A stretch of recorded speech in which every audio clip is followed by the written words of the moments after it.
A friend of mine asked me what it was like going bald. I said, I'm Jewish. Going bald is exactly like being Jewish. It is. It comes from the mom's side, and when it's serious, you put on a hat. It's the same thing. Which, by the way, that cannot be a coincidence.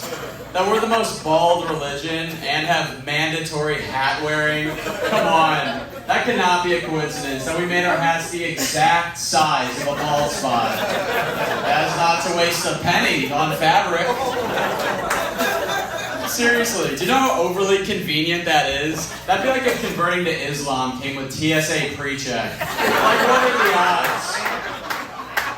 No, the yarmulke was invented because there was a bald guy so self-conscious, he was telling people if you touched his hat, you'd go to hell. And every Jewish man heard that and went, our prayers have been answered. Sound the alarms, boys, God's real, turns out.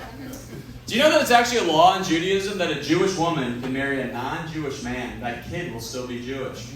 It's a real law. I think the original law was both parents had to be Jewish. Then the women saw our bald heads and went, we'd rather die out.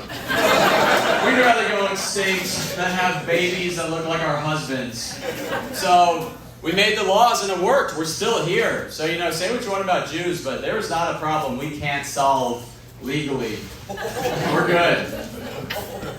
But it sucks going bald. It does. So I went to my doctor about it, and I was like, listen, I'm losing my hair. Is there anything we can do? Maybe like some kind of medicine or assisted suicide.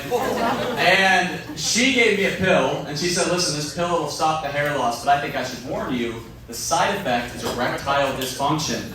I said, even better. Good. Because the only way we're actually going to stop hair loss, the only way, is if we make bald men infertile. It's the only way. And we got to do it.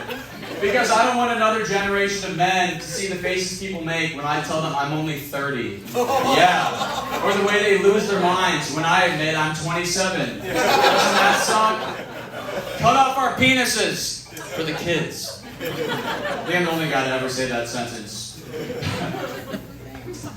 But here's what I did. I do what all balding men do. I go to the gym. I've been lifting weights. Because if you're going bald, you gotta lift weights. You do. Because there are only two kinds of bald you can be. You can be jacked or too skinny. That's it. You can be Dwayne "The Rock" Johnson or a kid who's about to meet Dwayne "The Rock" Johnson. It's one or the other. So I've been going to the gym, but I hate working out. I hate going to the gym. And I told a friend of mine this. He's one of these life hacks guys, which isn't it always your least successful friend that's the life hacks guy? Your successful friends don't need life hacks. They just have life. It just works. They need a hot wire truck when you can afford a lift. But he's got an answer for everything, this guy, So I told him I hated going to the gym, and he said, Sam, here's what you do. Take a bag of mushrooms, then go to the gym. Can work out forever.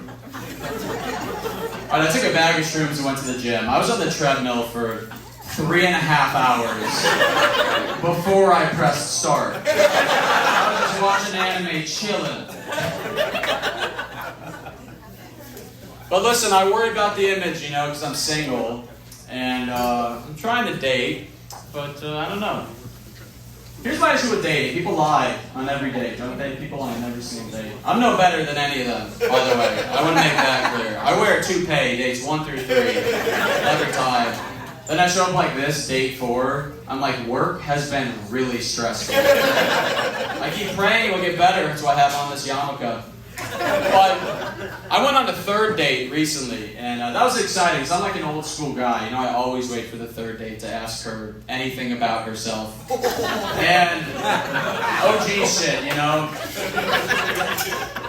But I went out and I realized we've been on 3 dates and she had never told me what she did for a living.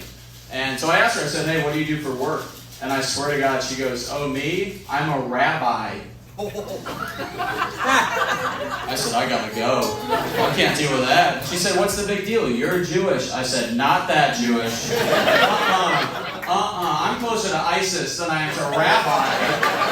Rabbi, that's another level. Because people forget, Judaism can mean anything. It's a spectrum, and I'm on the not very Jewish end of that spectrum. In fact, this is the spectrum from least Jewish to most Jewish. Ready? So it goes Kanye, then me.